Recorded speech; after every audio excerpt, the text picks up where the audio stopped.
The candle flickered in the draughty hallway of Ashford Manor.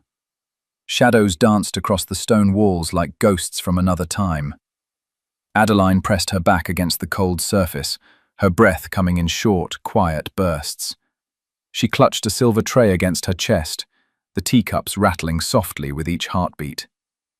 She had not meant to hear it. The Duke's voice had carried through the half-open door of his study, low and broken. He spoke to no one, alone in that dark room, and his words cut through the silence like a blade. 6 months, he had whispered. Perhaps less. Adeline's hands had begun to shake. She knew she should leave, should pretend she heard nothing, but her feet would not move. The Duke of Ashford, Lucian Grey, was dying. The man who ruled this estate with iron control, who never showed weakness, who commanded respect with a single glance, was dying. And he had told no one. Now, 3 days later, Adeline stood outside his chambers as the clock struck midnight. The manor slept around her. The other servants dreamed in their small rooms beneath the kitchen. The housekeeper snored in her quarters by the linen closet. But Adeline could not sleep. She had carried this secret like a stone in her chest. It grew heavier each time she saw him, tall and proud, his dark hair perfectly combed, his grey eyes revealing nothing. He moved through the manor as if he would live forever. He gave orders. He reviewed accounts. He stood at the window and watched the rain fall on his lands as if he owned time itself. But Adeline knew the truth. She knocked softly on his door. Silence answered her.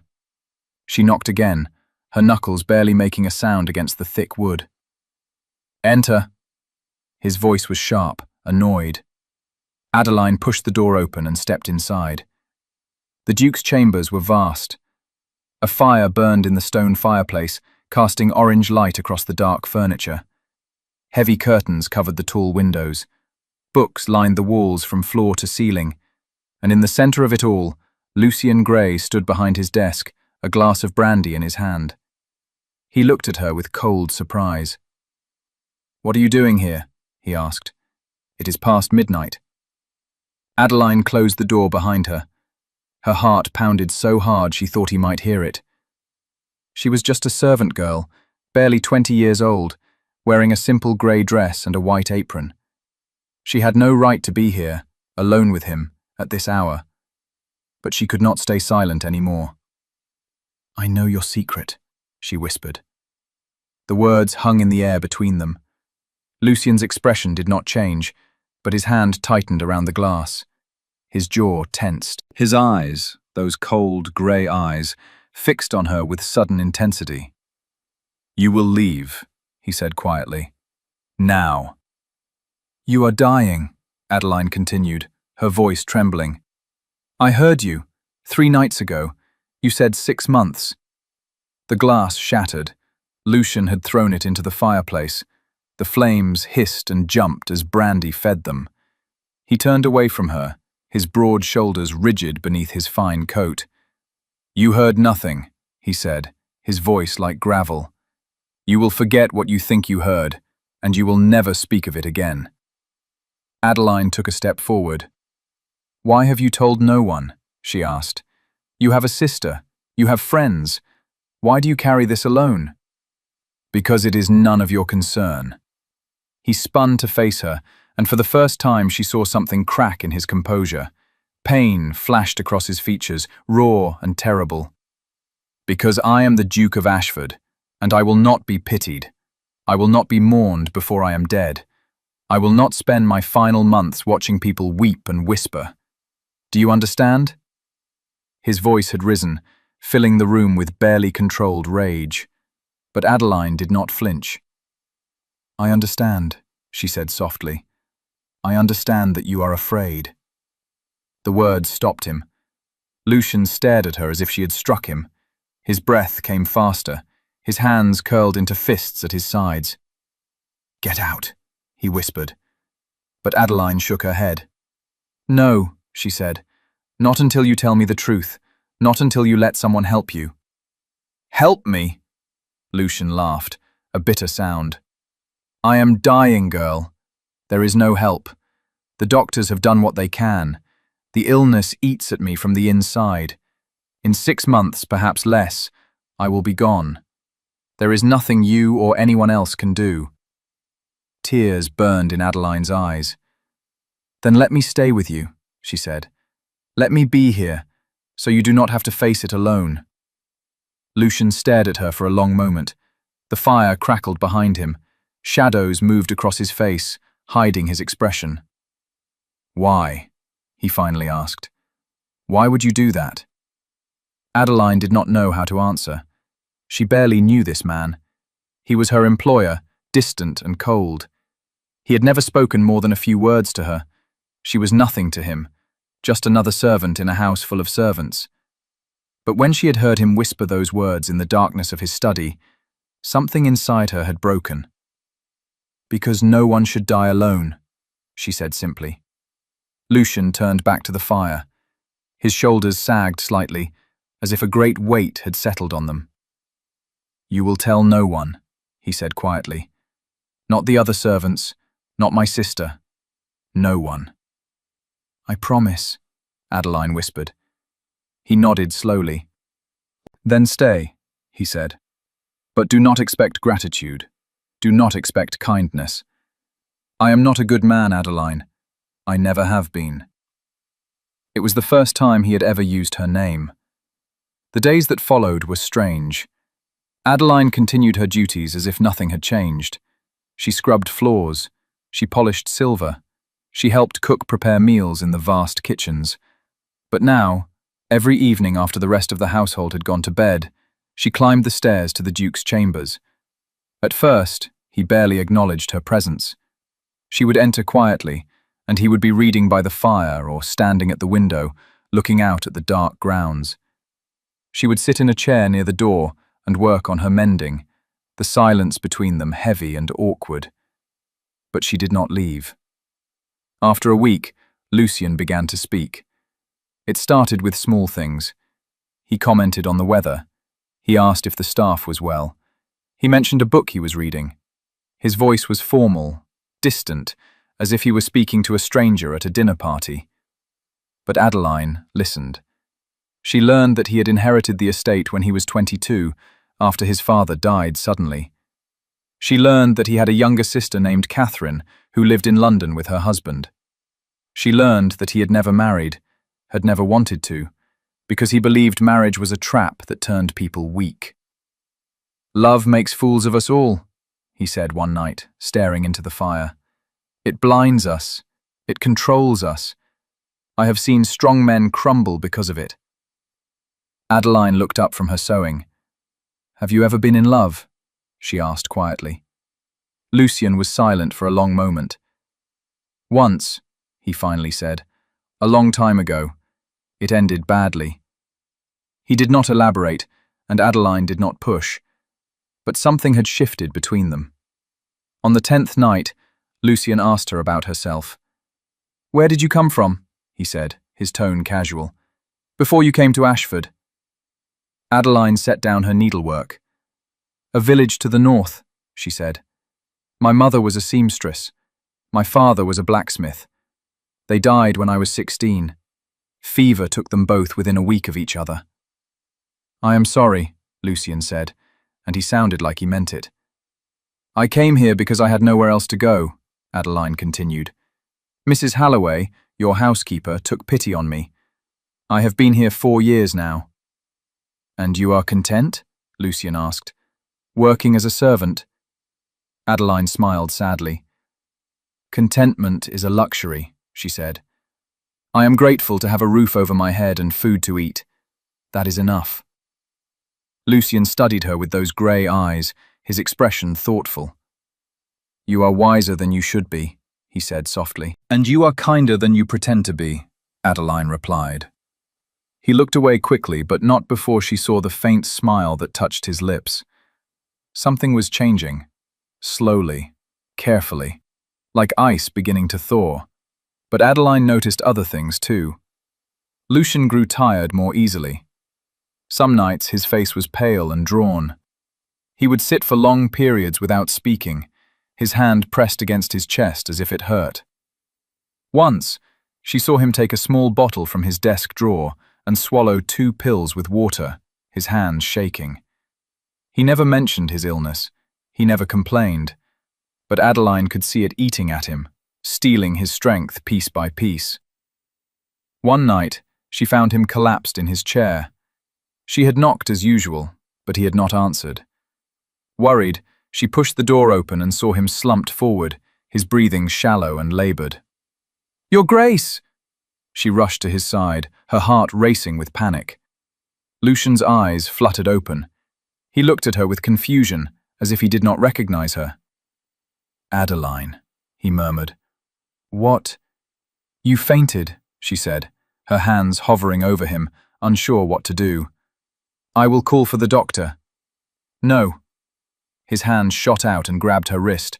His grip was weak but desperate. "No, doctor, I am fine." "You are not fine," Adeline said, tears threatening. "You need help." "I just need to rest," Lucian said. He tried to stand, but his legs would not hold him. He would have fallen if Adeline had not caught him, wrapping her arms around his waist. He was so tall, so much larger than her, but in that moment he felt fragile. "Let me help you to the bed," she said softly. He did not argue. Adeline guided him across the room, taking most of his weight. She helped him sit on the edge of the large 4-poster bed, then knelt to remove his boots. "You do not have to do this," Lucian said, his voice thick with exhaustion. "I know," Adeline said. She set his boots aside and helped him lie back against the pillows. She pulled a blanket over him, her movements gentle. Lucian closed his eyes. "Stay," he whispered. "Please." Adeline sat on the chair beside the bed. She reached out slowly and took his hand in hers. His fingers were cold. "I am here," she said. "I will not leave." He squeezed her hand weakly, and then his breathing deepened as sleep took him.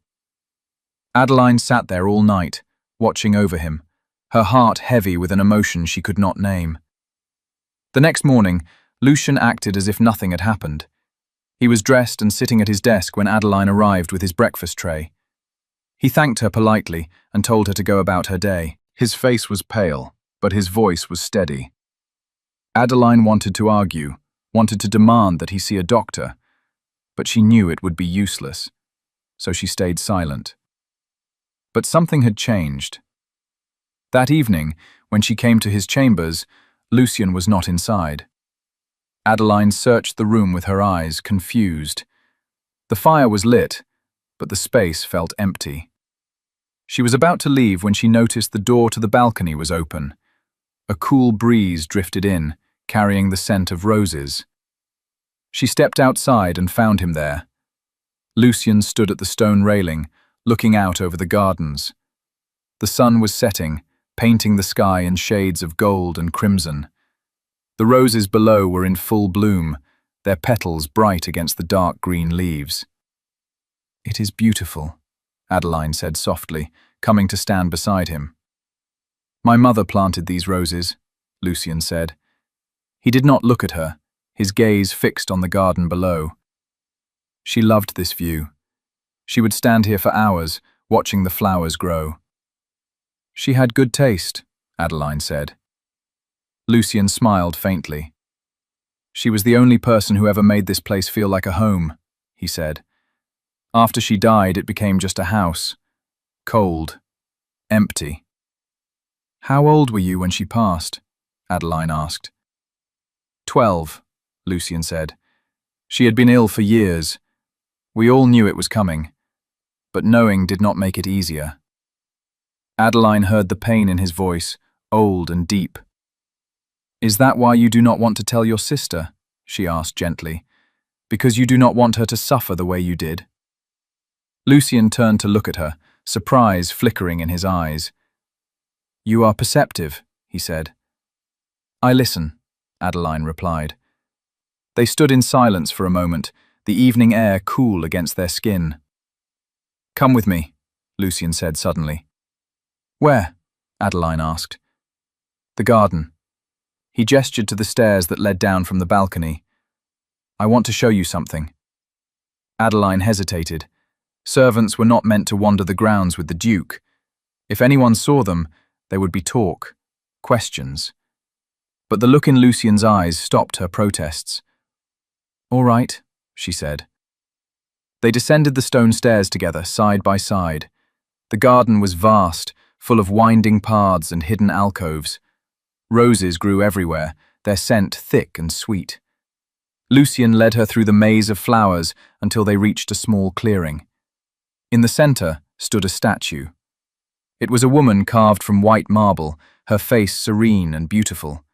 She held a rose in her hand, and her stone eyes gazed at something far away. "My mother," Lucian said softly. "I had it made after she died. I come here when I need to think." Adeline looked at the statue, at the delicate features and the gentle expression. "She was beautiful," she said. "She was kind," Lucian corrected. "That was more important." He sat down on the stone bench beside the statue, and Adeline joined him. The evening light filtered through the trees, dappling the ground with gold. "I have not brought anyone here before," Lucian admitted. "Not even Catherine." "Why did you bring me?" Adeline asked. Lucian was quiet for a long time. When he finally spoke, his voice was raw. "Because you do not look at me with pity," he said. "Because you do not treat me like I am already dead. Because when I am with you, I feel like I can breathe." Adeline's heart twisted. "You are not dead," she said firmly. "You are still here. You are still alive." "For now," Lucian said bitterly.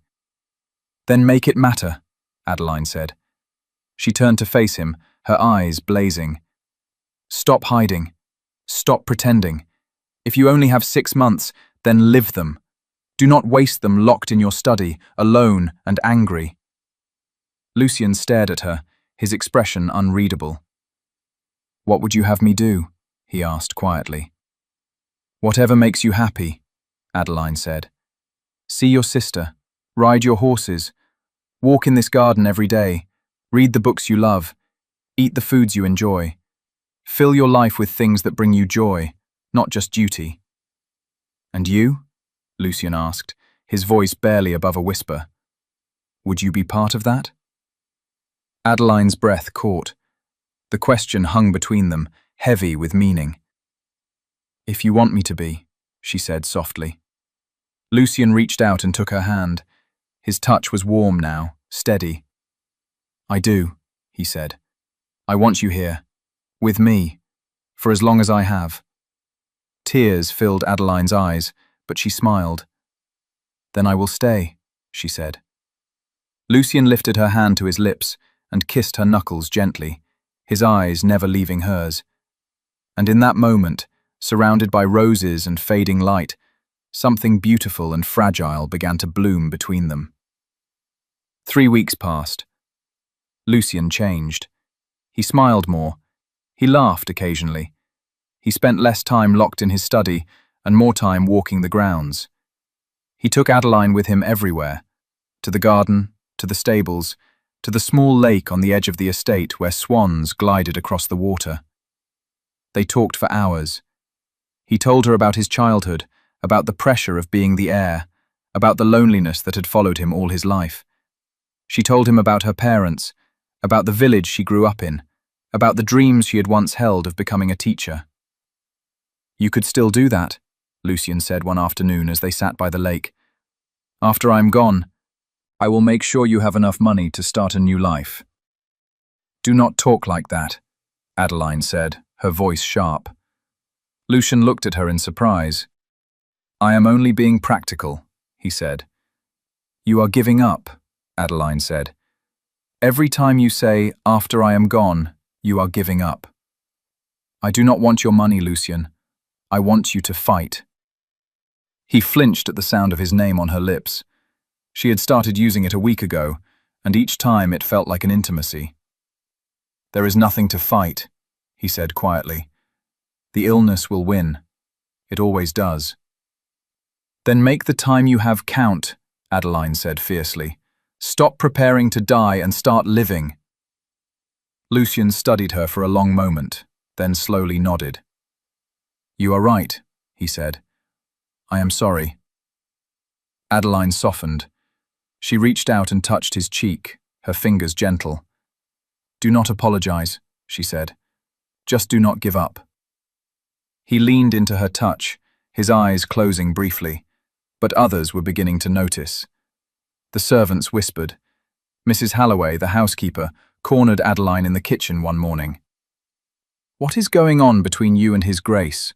she asked, her voice low and concerned. Adeline's stomach clenched.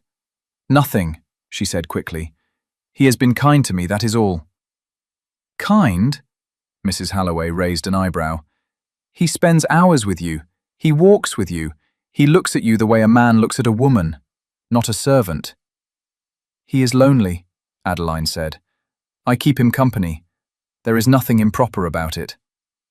Mrs. Halloway sighed. "Be careful, child," she said. "Men like the Duke do not marry girls like you, and if people start talking, it will not be him who suffers. It will be you." Adeline knew the housekeeper was right, but she could not stop. She did not want to stop, because something had grown between her and Lucian, something powerful and undeniable. It was not just friendship. It was not just compassion. It was love. She had fallen in love with a dying man, and she did not know what to do about it. One evening, as they sat in his chambers, Lucian suddenly took her hand. "I need to tell you something," he said, his voice serious. Adeline's heart raced. "What is it?" she asked. "I wrote to Catherine," he said. "I told her the truth. I told her I am dying." Adeline squeezed his hand. "How did she respond?" she asked. "She is coming here," Lucian said. "She will arrive tomorrow." Adeline felt a pang of something she did not want to name. Jealousy? Fear? "That is good," she said, forcing a smile. "You should not be alone in this." "I am not alone," Lucian said, his eyes intense. "I have you." "But I am just a servant," Adeline said, the words tasting bitter. "Your sister is your family. She belongs here. "You belong here," Lucian interrupted. His hand cupped her face, his thumb brushing her cheek. "You belong with me." Adeline's breath hitched. "Lucian," she whispered. He leaned closer, his gaze dropping to her lips. "Tell me to stop," he said, his voice rough. "Tell me this is wrong, and I will stop." But Adeline could not speak. She closed the distance between them and kissed him. It was soft at first, tentative, as if they were both afraid of breaking something fragile. But then, Lucian's arms came around her, pulling her close, and the kiss deepened. It was full of desperation and longing, of all the things they could not say out loud. When they finally pulled apart, both of them were breathing hard. "This is madness," Lucian said, his forehead resting against hers. "I know," Adeline whispered. "I am dying," he said. "I know," she said again, tears slipping down her cheeks. "And I love you," Lucian said, his voice breaking. Adeline's heart shattered and soared at the same time. "I love you too," she said. They held each other in the firelight, the world falling away around them. But they both knew the truth. Their time was running out. Catherine arrived the next day in a flurry of expensive clothes and barely controlled panic.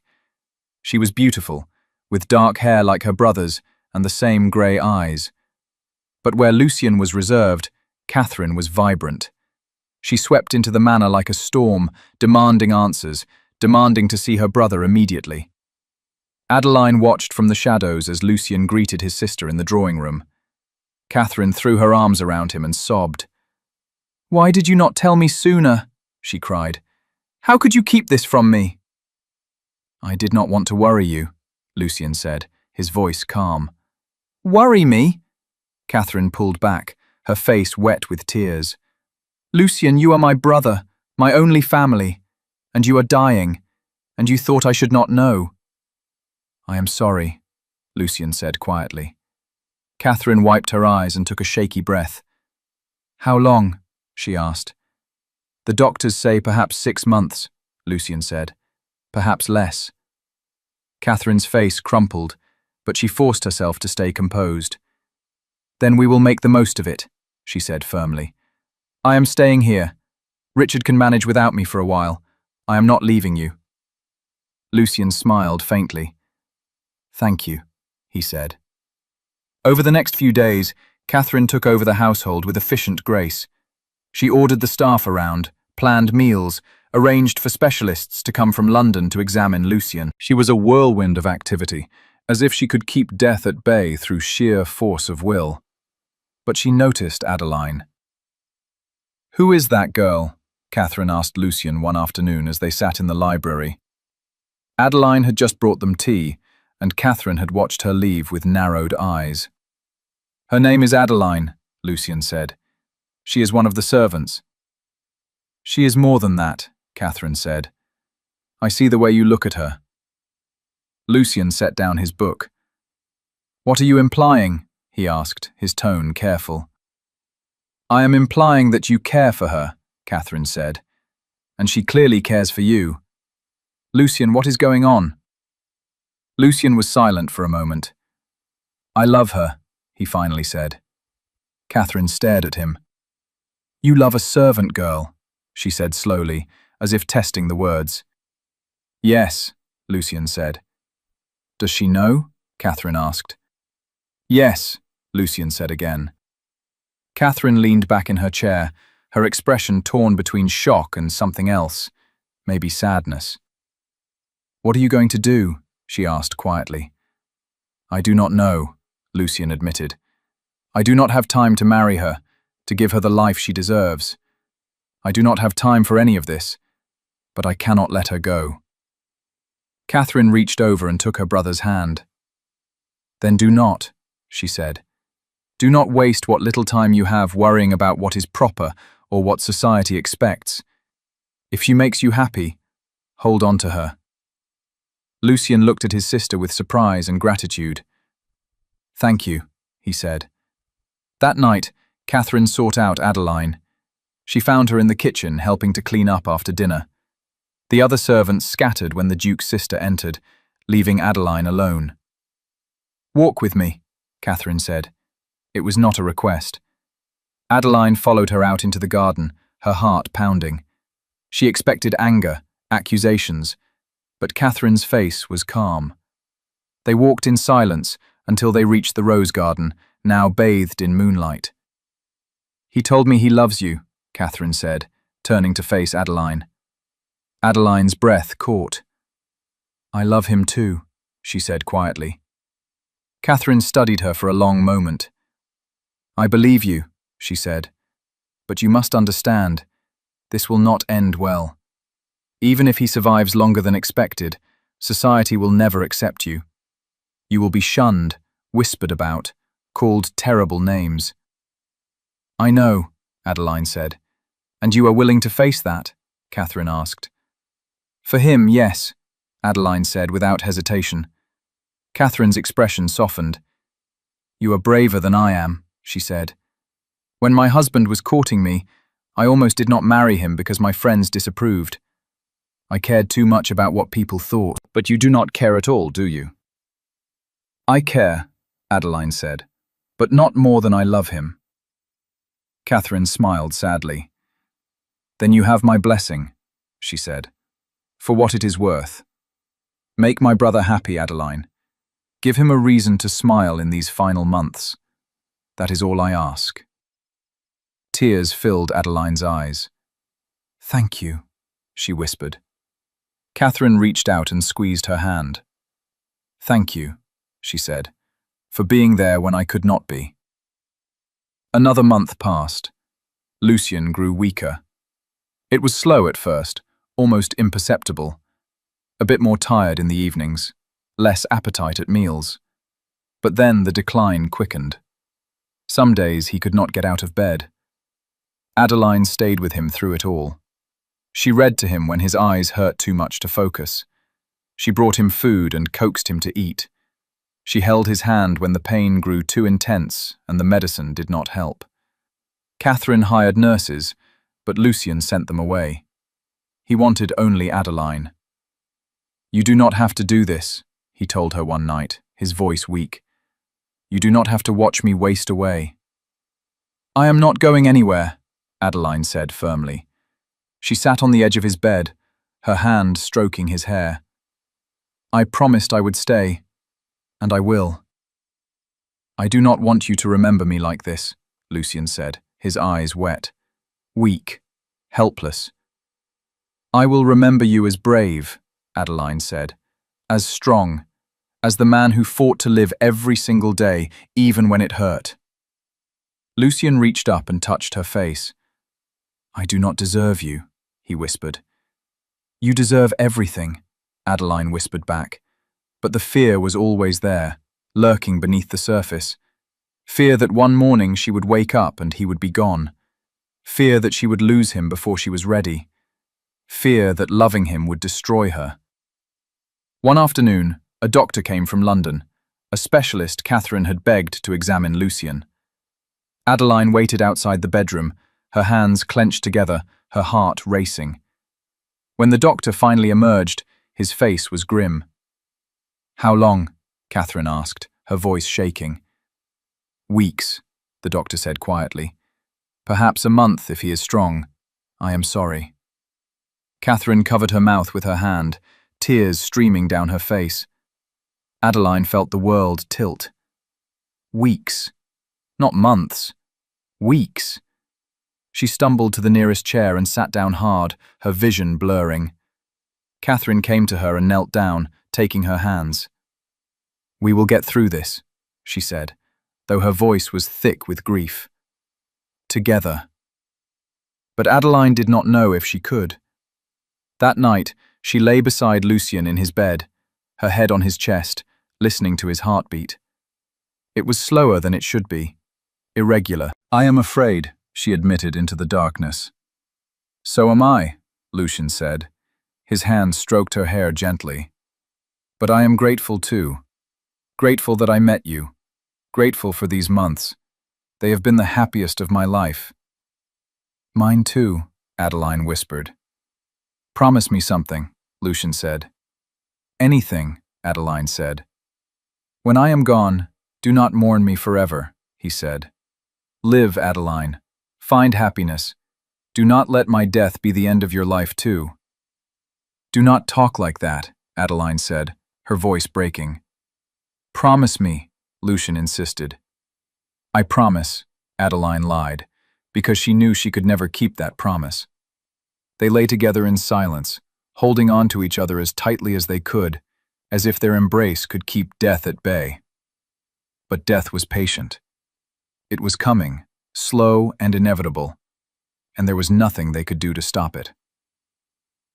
2 weeks later, Lucien surprised everyone. He announced that he wanted to host a dinner party. Catherine thought he was mad. "You can barely walk," she said. "How do you expect to entertain guests?" "I will manage," Lucien said stubbornly. "I want one more night, one more evening of laughter and music and life. Is that so much to ask?" Catherine sighed but agreed. The staff worked tirelessly to prepare. The dining room was polished until it gleamed. Candles were placed everywhere. Flowers filled the vases. The cook prepared a feast. And Lucien insisted that Adeline attend. "As a guest," he said. Adeline stared at him. "I cannot," she said. "I am a servant. It would be improper." "I do not care," Lucien said. "I want you there, beside me." "Lucien," Adeline said gently, "people will talk." "Let them talk," Lucien said. His gray eyes burned with intensity. "I have wasted too much of my life caring what people think. I will not waste these final days." So Adeline agreed. Catherine lent her a dress, a beautiful gown of deep blue silk that fit her perfectly. Adeline stared at herself in the mirror and barely recognized the woman looking back. She looked like a lady, not a servant. The guests arrived that evening. Friends of Catherine's, a few neighbors, people Lucian had not seen in years. They were shocked to find him so thin, so pale, but he greeted them all with warmth and grace, and he introduced Adeline as his companion. The whispers started immediately, but Lucian ignored them. He kept Adeline at his side throughout the evening, his hand finding hers under the table, his eyes seeking her out across the room. After dinner there was music. A small orchestra played in the corner of the drawing room. Couples danced. Lucian stood and offered Adeline his hand. "Dance with me," he said. "You should rest," Adeline said, worried. "I will rest when I am dead," Lucian said with a faint smile. "Dance with me, Adeline." She took his hand. He led her onto the floor, and they swayed together to the music. Lucian was weak, his steps slow, but he held her close and she supported him. "Thank you," he whispered into her hair. "For what?" Adeline asked. "For giving me this," Lucian said. "For giving me a reason to keep fighting." Adeline's eyes burned with tears. "I love you," she said. "I love you too," Lucian said. And then, in front of everyone, he knelt down. The music stopped. The room fell silent. Lucian reached into his pocket and pulled out a ring, a simple gold band with a single diamond. "Marry me," he said. Adeline's heart stopped. "Lucian," she breathed. "I know I do not have much time," Lucian said, his voice shaking. "I know I cannot give you the life you deserve. But I want to spend whatever time I have left as your husband. Marry me, Adeline. Please." Tears streamed down her face. The room was full of shocked faces, whispers, gasps, but Adeline did not care. "Yes," she said. "Yes, I will marry you." Lucian smiled, a true, radiant smile, and slipped the ring onto her finger. The room erupted into polite applause, though some faces were scandalized. Catherine was crying and smiling at the same time. Lucian stood, and Adeline threw her arms around him, holding him as tightly as she dared. "You are mad," she whispered. "Completely," Lucian agreed, and for the first time in months, he looked truly happy.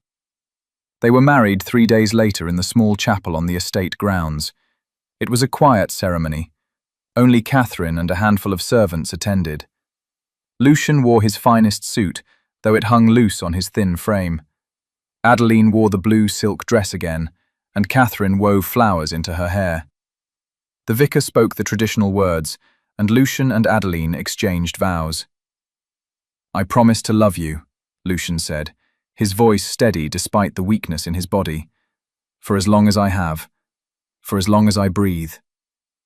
"I promise to love you," Adeline said, tears streaming down her face. "Beyond breath, beyond time, forever." They kissed, and it felt like the world stopped. Catherine sobbed openly. When they left the chapel as husband and wife, the sun was setting, painting the sky in shades of gold and pink. "It is beautiful," Adeline said, looking up at the colors. "Not as beautiful as you," Lucian said. She laughed and wiped her eyes. That night, Lucian was too weak to do more than hold her. They lay together in his bed, their bed now, wrapped in each other's arms. "Thank you," Lucian whispered. "For what?" Adeline asked. "For making me the happiest man alive," he said. Adeline kissed his forehead. "You have made me happy too," she said. They fell asleep like that, tangled together, their hearts beating in sync. But happiness was fragile.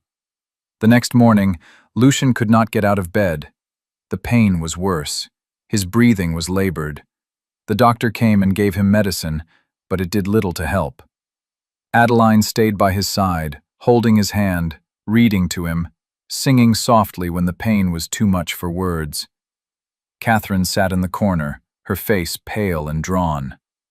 "I do not want to leave you," Lucian said one evening, his voice barely a whisper. "I want to stay." I want more time. I know, Adeline said, her heart breaking. I want that too. Promise me you will be happy, Lucian said again. Promise me you will live. I will try, Adeline said, because that was the only truth she could offer. Lucian's eyes closed. I love you, he whispered. I love you too, Adeline whispered back. And then she felt his hand go limp in hers. Lucian? She said, her voice rising with panic. His chest still rose and fell, but his breathing was shallow, uneven. Lucian! Adeline cried, shaking him gently. Catherine rushed over, her face white. Get the doctor, she said. Adeline ran. But deep down, she knew. The end was coming. The doctor arrived within the hour. He examined Lucian carefully, his face grim. Then he asked to speak with Catherine and Adeline in private. They stood in the hallway outside the bedroom, the air thick with dread. I need to tell you something, the doctor said slowly. Something I should have mentioned before. What is it? Catherine demanded. The doctor hesitated. The Duke's illness, he said, is not natural. Adeline's blood turned to ice. What do you mean? She asked. I mean, the doctor said, his voice low, that I believe he has been poisoned. The word hung in the air like a curse. Poisoned? Catherine repeated, her voice sharp. That is impossible. Who would— I do not know, the doctor interrupted. But the symptoms, the slow progression, the way his body is deteriorating, it matches arsenic poisoning, small doses over time. Adeline felt the ground sway beneath her. Are you certain? She asked. I cannot be certain without more tests, the doctor admitted. But I am experienced enough to recognize the signs. Someone has been poisoning the Duke, and if we do not stop it, he will die within days. Catherine's face went white. Who would do this? She whispered. Who would want to kill Lucian? Adeline's mind raced. And then she remembered. The tea. Every night, for months, Lucian had drunk tea before bed. A special blend, prepared by the kitchen staff, meant to help him sleep. The tea, Adeline said suddenly. It is in the tea. The doctor nodded slowly. That would make sense, he said. A little bit each night. Enough to make him sick, but not enough to kill him quickly. Whoever did this wanted it to look like a natural illness. But why? Catherine asked, her voice breaking. Why would anyone do this? Adeline did not know, but she was going to find out. She marched down to the kitchen, her heart pounding with fury. Catherine and the doctor followed. The kitchen was empty except for the cook, a plump woman named Mrs. Dawson, who had worked at the manor for 20 years. Mrs. Dawson, Adeline said, her voice cold. Who prepares the Duke's tea? Mrs. Dawson looked up in surprise. I do, dear, she said. Why do you ask? Where do you get the ingredients? Adeline pressed. From the pantry, Mrs. Dawson said slowly. The herbs and such. They are delivered from the village apothecary once a month. Who delivers them? Catherine asked sharply. Mrs. Dawson frowned. A boy from the shop, she said. Why? What is this about? Adeline and Catherine exchanged a look. We need to see those herbs, the doctor said. Mrs. Dawson led them to the pantry, a small room lined with shelves. She pointed to a jar labeled Sleep Blend. The doctor opened it and examined the contents carefully. He sniffed it, touched a small amount to his tongue, then spat it out. His face went dark. Arsenic, he said, mixed with the herbs. Clever.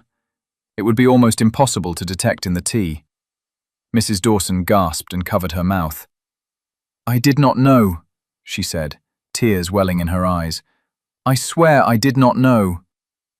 We believe you, Catherine said, but we need to find out who is behind this. Adeline's mind was racing. The apothecary, she said. We need to go there, now. Catherine nodded. They took a carriage into the village, the doctor and Adeline riding together, while Catherine stayed behind to watch over Lucien. The apothecary was a small shop on the main street, dusty and dim. An old man stood behind the counter, grinding something with a mortar and pestle. "We need information," Adeline said without preamble, "about the herbs you deliver to Ashford Manor." The old man looked up, his eyes sharp. "What about them?" he asked. "Who orders them?" the doctor asked. "Who pays for them?" The old man set down his tools and pulled out a ledger. He flipped through the pages, then stopped. "Lord Greaves," he said. "He pays for the Duke's supplies, has done for years." Adeline's heart stopped. Lord Greaves, Lucien's cousin, the man who would inherit the estate if Lucien died without an heir. "Oh God," Adeline whispered. The doctor's face was grim. "We need to go back," he said. "Now." They raced back to the manor, Adeline's heart pounding in her chest. Lord Greaves. She had seen him only once, months ago, when he had visited the estate. He had been polite, charming even, but there had been something cold in his eyes. When they arrived, Catherine was waiting for them in the drawing room, her face pale. "He is here," she said. "Lord Greaves. He arrived an hour ago. He says he came to pay his respects." Adeline's blood boiled. "Where is he?" she asked. "In the library," Catherine said. Adeline did not hesitate. She stormed toward the library, the doctor and Catherine close behind. She threw the door open. Lord Greaves stood by the window, a glass of brandy in his hand. He was a tall man, handsome in a sharp, cold way. He turned when they entered, his eyebrows rising in polite surprise. "Lady Adeline," he said smoothly. "What a pleasant surprise. And the Duke's sister, of course. To what do I owe this visit?" "You have been poisoning him," Adeline said, her voice shaking with rage. "You have been putting arsenic in his tea. You have been killing him slowly so you could inherit the estate." Lord Greaves did not flinch. In fact, he smiled. "That is quite an accusation," he said calmly. "Do you have proof?" "The apothecary," the doctor said, stepping forward. "He has records showing you paid for the Duke's herbal supplies. Supplies that have been laced with arsenic." Lord Greaves took a sip of his brandy. "Circumstantial," he said. "I have been helping my cousin by covering some of his household expenses. There is nothing sinister about that." "You are lying," Adeline said, her hands clenched into fists. "Am I?" Lord Greaves set down his glass and walked toward her. "Tell me, girl, what did you think would happen? Did you think you could marry a duke and become a duchess? Did you think you could steal an inheritance that does not belong to you?" "This is not about me," Adeline said. "This is about you murdering your own family." "Prove it," Lord Greaves said, his voice turning hard. "Go ahead. Call the authorities. Accuse me. But you will find that I have been very careful. There is no evidence that will stand in court. And by the time you waste your time trying to build a case, dear Lucien will be dead." Adeline lunged at him. Catherine and the doctor grabbed her, holding her back as she screamed. "You monster!" she cried. "You will not get away with this." Lord Greaves laughed. "I already have," he said. But then a voice cut through the room, weak but clear. "No, you have not." Everyone turned. Lucien stood in the doorway, leaning heavily against the frame. He was deathly pale, barely able to stand, but his eyes burned with fury. "Lucien," Lord Greaves said, his smile faltering, "you should be resting." "You poisoned me," Lucien said, his voice gaining strength. "My own cousin, my own blood." "You cannot prove that," Lord Greaves said. "I can," Lucien said. He reached into his pocket and pulled out a folded piece of paper. "This is a confession, written by the boy who delivered the herbs. He admits that you paid him extra to add something to the blend, something you told him was a Special medicine. Lord Greaves's face went pale. "You are lying," he said. "I am not," Lucian said. He handed the paper to the doctor. "I had my suspicions weeks ago. I hired an investigator. He found the boy and convinced him to talk." Adeline stared at Lucian in shock. "You knew?" she whispered. "I suspected," Lucian said, his eyes meeting hers. "But I could not prove it until now." Lord Greaves's mask crumbled. Rage twisted his features. "You were supposed to die," he snarled. "You were supposed to waste away quietly, and I was supposed to inherit. But then she came along." He pointed at Adeline. "That little servant whore who wormed her way into your bed and convinced you to fight." Lucian took a step forward, his fists clenched. "You will never speak of my wife that way again," he said, his voice deadly. Lord Greaves laughed bitterly. "Your wife," he sneered. "She is not a duchess. She is nothing." "She is everything," Lucian said. "And you are finished." Catherine had already sent for the authorities. Within the hour, Lord Greaves was arrested and taken away, shouting threats and curses. Adeline collapsed into a chair, shaking. Lucian stumbled over to her and knelt down, taking her hands. "I am sorry," he said.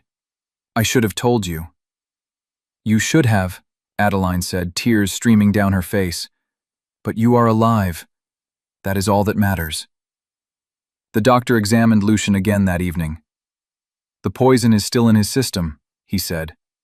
"But now that we know what it is, we can treat it. With time and care, he may recover."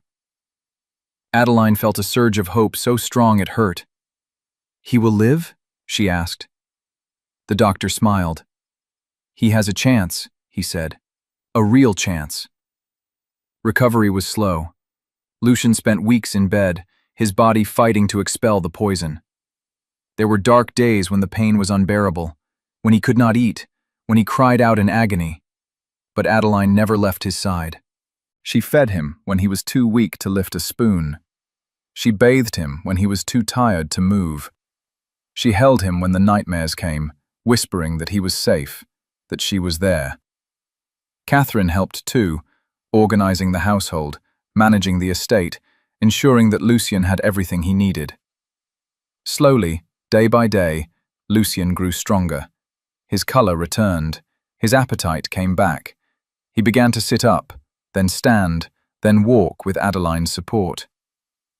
3 months after Lord Greaves was arrested, Lucian walked out into the garden on his own. Adeline watched from the balcony, tears streaming down her face. He was alive. He was going to live. That evening, they sat together by the fire, wrapped in blankets. "I thought I was going to die," Lucian said quietly. "I had accepted it. And then you came into my life and changed everything." "You fought," Adeline said. "You did not give up." "Because of you," Lucian said. He turned to face her, his grey eyes intense. "You saved me, Adeline. In every way a person can be saved." Adeline smiled through her tears. "We saved each other," she said. Lucian leaned forward and kissed her, soft and sweet. "I love you," he whispered against her lips. "I love you too," Adeline whispered back. A year later, Ashford Manor was filled with life again. Lucian had made a full recovery. He was healthy and strong, no longer haunted by the shadow of death. He and Adeline had renewed their vows in a grand ceremony, this time with all of society watching. Some still whispered about the Duke who married a servant, but most had come to respect Adeline for her grace and strength. Catherine visited often, bringing her husband and children. The manor rang with laughter and joy. Lucian and Adeline walked through the rose garden together, hand in hand. "Do you remember the first night you came to my chambers?" Lucian asked, smiling. "How could I forget?" Adeline said. "I was terrified." "So was I," Lucian admitted. "Terrified that you would see how weak I was, how scared." "You were never weak," Adeline said. "You were the strongest person I have ever known." Lucian stopped and pulled her close. "I used to think I was dying alone," he said. "But then you whispered my secret, and everything changed. You gave me a reason to live."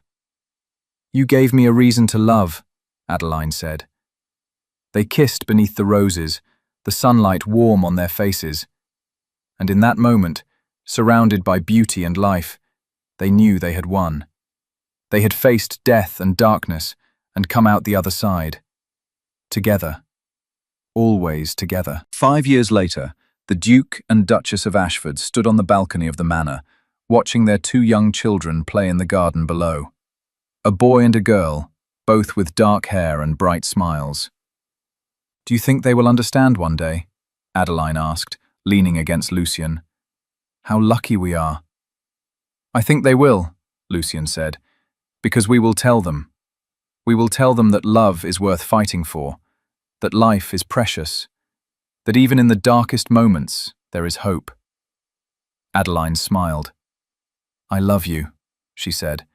"And I love you," Lucian said. "Forever."